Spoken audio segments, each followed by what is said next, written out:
A stateless society is an oxymoron.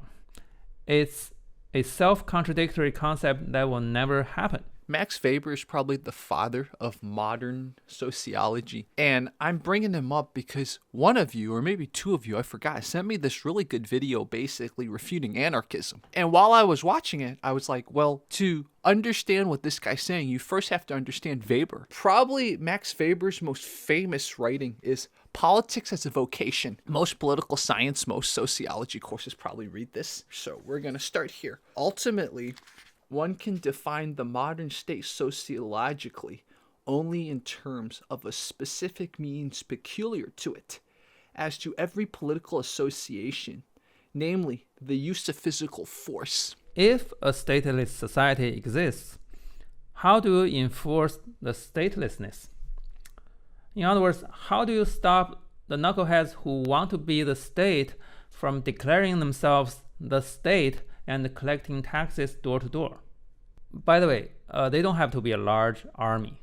As long as a small band of people decide to carry some automatic weapons and start to collect taxes, they will become your government. Easy. Today, however, we have to say that a state is a human community that successfully claims the monopoly of the legitimate use of physical force within a given territory. So the only way to stop that group from crowning itself is to hire another group with guns to counter them.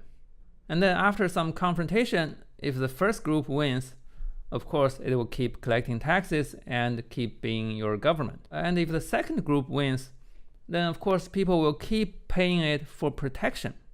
And it will become, guess what, the government. It's not just monopoly of force, but it's monopoly of legitimate force. Whoever wins the gunfight will become your government. You got it? Maybe the first group act more like robbers, then the second group act more like law enforcement. But it doesn't change the fact that one of them will be in power.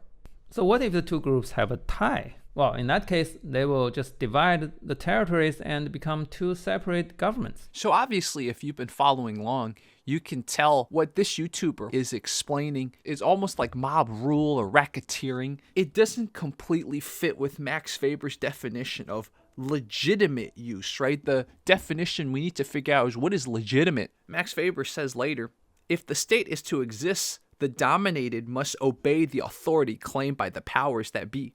When and why do men obey? So I can't figure out reading this if Max Weber's being descriptive, as in he's describing what he sees, or he's being normative, as in this is what should happen. I think he's being descriptive, but for those of you who study sociology more, you guys let me know. So Max Weber has 3 items that he says usually give legitimacy to domination. So first is the authority of the eternal yesterday, i.e. of the mores sanctified through the unimaginably ancient recognition and habitual orientation to conform. That is traditional domination exercised by the patriarch and the patrimonial prince of yore. So tradition / it's always been, we sort of just live with this, don't think too much about it. So that's number 1. Number 2 is there's the authority of the extraordinary and personal gift of grace, charisma.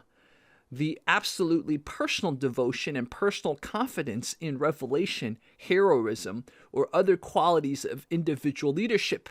This is the charismatic domination as exercised by the prophet, or in the field of politics by the elected warlord, the